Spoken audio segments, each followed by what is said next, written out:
Mobil keempat F1 2023 telah di-launch dan tim itu ialah Alfa Romeo Stake. Yap, bukan steak makanan loh ya, tapi sponsor kasino online gitu. Widih, mentang-mentang dah mau ada Las Vegas Grand Prix, langsung main kasino aja tim ini ya kan? Udah gitu, livery mereka nih berubah dari merah putih jadi merah hitam. Udah kayak bagaikan light mode menjadi dark mode. Tapi asli, suka dah gua sama livery ini. Paling gua kangen aja sama wheel cover mereka musim lalu. Karena manis banget ngeliat warna merah putih itu jadi wheel cover ya kan. Tapi yang sekarang ya oke juga lah. Nah, Alfa Romeo sendiri akan menjalani musim terakhirnya sebagai title partner Sauber. Karena musim depan, nama tim akan kembali menjadi Sauber dan siap-siaplah sama Audi nanti di 2026. Tentu akan cukup sedih melihat brand ternama meninggalkan F1. Tapi gue juga excited banget ngelihat brand Audi yang sama terkenalnya masuk F1 di 2026 nanti. Nah, sekarang topik video kali ini ialah apa harapan realistis Alfa Romeo di musim terakhirnya di F1?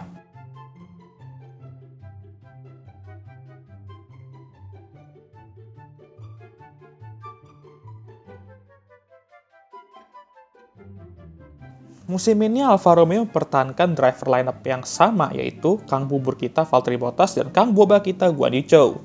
Musim 2022 sendiri merupakan musim yang solid lah buat Alfa Romeo. Awal musim, Valtteri benar-benar ngereok dan mengkoleksi poin-poin besar untuk tim ini. Tentu Alfa Romeo pada awal musim merupakan salah satu tim yang membuat kejutan lah bagi kita semua. Karena banyak orang ngeprediksi bahwa 2022 itu akan menjadi musim yang sulit untuk Alfa Romeo. Mengingat pas pre-season testing, mereka cukup kesulitan, khususnya di bagian reliability. Tapi emang benar, secara reliability mereka cukup sulit di musim itu. Tapi performa mereka benar-benar di atas ekspektasi. Ekspektasi gue lah setidaknya, nggak tahu kalau ekspektasi kalian gimana. Mereka pada awal musim mampu bersaing dengan Alpine, McLaren, Haas, dan AlphaTauri. Tim-tim itu diperkirakan akan bertarung untuk best of the rest musim 2022, yaitu P4 Constructor. Untuk Guan Yu Zhou sendiri, gue yakin awalnya juga nggak banyak yang berekspektasi dia akan tampil bagus. Mengingat dia hanyalah pay driver dan butuh 3 musim di F2 untuk naik ke F1, dan itu pun nggak juara. Tapi meskipun gitu, gue malah merasa bahwa dia bisa tampil bagus di musim pertamanya atau musim rookie-nya. Ternyata gue bener, dan dia tampil oke lah di musim pertamanya. Mampu beberapa kali mengalahkan Valtteri di qualifying, yang dimana Valtteri merupakan salah satu pembalap dengan quali pace yang bagus, dan di race juga beberapa kali dia pernah mengalahkan Valtteri. Tapi ya secara poin dia nggak banyak, karena beberapa kali terhambat sama insiden-insiden yang nggak menguntungkan, dan masalah reliability. Tapi meskipun gitu, dia mendapatkan gelar Rookie of the Year F1 2022. Ya iyalah, kan dia doang rookie-nya. Dari sini kelihatan bahwa kekurangan Alfa Romeo di musim 2022 ialah reliability. Sering banget pembalap mereka tuh DNF karena reliability, dan beberapa kali juga lagi di zona poin gitu. Lalu kekurangan Alfa Romeo lainnya di 2022 juga perkembangan mobil.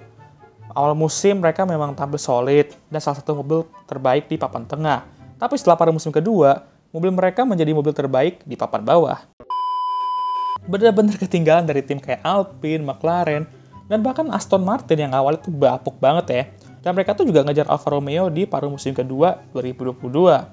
Untungnya mereka mampu mengalahkan mereka untuk P6 di standings. Dan hanya unggul karena Valtteri pernah finish posisi kelima. Sedangkan Asep hanya finish posisi 6 paling tinggi. Poin Alfa Romeo dan Aston Martin tuh sama di standings. Cuman karena Alfa tuh finish lebih tinggi, karena best finish mereka tuh P5, itu kan lebih tinggi berarti dari best finish Aston Martin yaitu P6. Ya gitulah, kalian tau lah. Tapi untuk tim dengan budget dan fasilitas seadanya, Alfa Romeo benar-benar mampu membangun mobil yang solid lah di 2022 setelah 2 musim efek COVID yang berat. Jadi ini merupakan musim comeback yang cukup oke lah kalau menurut gue. Ditambah mereka juga punya kombinasi line up yang oke lah untuk musim depan. Ada pengalaman dan ada talenta muda. Yang bikin 2 line up ini cukup solid juga mereka jarang melakukan crash. Jadi kalau misalnya nggak dapat poin, duit pun juga tetap aman karena nggak perlu perbaiki mobil ya kan. Saking jarang mereka crash, malah mesinnya yang crash.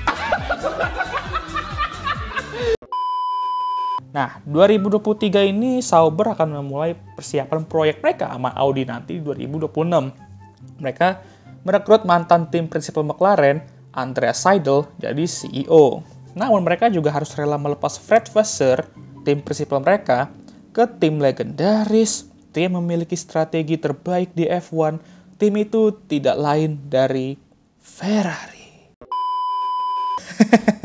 Dramatis sekali gue memperkenalkan Ferrari ini ya kan. Sama dramatis ya kayak strategi mereka. Nah ini nih yang buat Alfa Romeo harus mencari tim prinsipal baru. Dan tim prinsipal mereka untuk musim ini ialah nggak ada. Mereka nggak ada tim prinsipal musim ini. Tapi mereka menjadikan Alessandro Alunni Bravi sebagai Managing Director Sauber Group. Beliau sendiri udah berada di tim dari 2017. Jadi dia diharapkan bisa bekerja dengan baik mengingat dia juga sudah di dalam tim ini dalam waktu cukup lama. Nah soal tim prinsipal ini gue nggak tahu lah mereka bakal ngumumin tuh dalam waktu dekat, atau nanti musim depan, atau pas Audi masuk ke F1 nanti 2026, atau malah nggak nyari. Tapi bayangin lah kalau Mr. Binotto kita jadi tim prinsipal Alfa Romeo. Kalau iya mah wah, kalau timnya buat salah ya nggak mau ngaku pasti dia.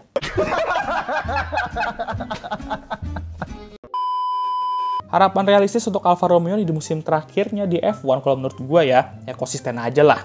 Konsisten di papan tengah, nyetak poin, dan yang pasti jangan sampai terjun lagi kayak musim lalu di paruh musim kedua. Untuk Valtteri Bottas ya gue harap dia bisa mempertahankan performa dia musim lalu. Meskipun usianya udah nggak muda lagi, tapi pengalamannya dapat membantu tim dan dirinya sendiri untuk terus melaju ke depan. Untuk Zhou, gue coba bilang bahwa untuk sementara ini, dia udah buktikan ke haters bahwa dia tuh layak di F1.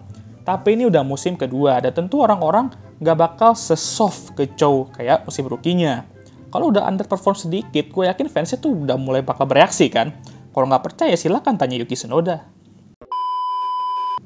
Intinya untuk Zhou, dia harus bisa lebih baik lagi dari 2022. Nggak harus ngalahin Valtteri Bottas, yang penting deket-deket aja juga udah bagus lah menurut gue. Gue udah sering bilang ini, dan gue akan bilang ini lagi. Zhou ini adalah pembalap yang bagus, dan gue harap ekspektasi gue terhadap dia tuh nggak salah dalam beberapa tahun ke depan. Gue harap mereka bisa setidaknya menantang Alpine, McLaren, dan mungkin Aston Martin untuk P4 di Constructor. Lumayan ya kan kalau banyak tim yang bersaing untuk papan tengah musim ini.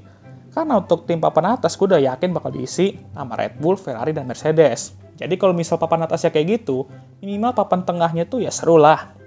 Atau malah nanti tim-tim papan tengah ini bersaing untuk best of the rest dalam mengebulkan mesinnya tapi.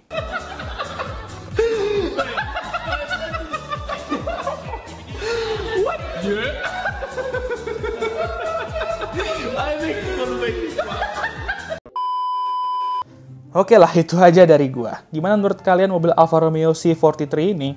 Cakep? Atau biasa aja? Atau meh? Tulis komentar kalian di kolom komentar. Dan jangan lupa juga untuk subscribe YouTube channel Over-Under dan follow juga IG-nya. Sekalian juga sama IG gue ya. Dan mau mengingatkan lagi bagi kalian yang punya meme soal livery F1 2023 ini, boleh di-post di IG feeds, tag F1 Meme Indonesia, dan nanti meme-meme tersebut bakal gue react di video Over-Under. Jadi silakan berkreasi dengan meme kalian ya. Ditunggu nih. Jangan lupa untuk like, subscribe, dan share video ini. Dan jangan lupa juga untuk nyalakan lonceng notifikasi agar kalian semua tahu ketika gue ngupload video baru. Dan I'll see you guys next time. Goodbye.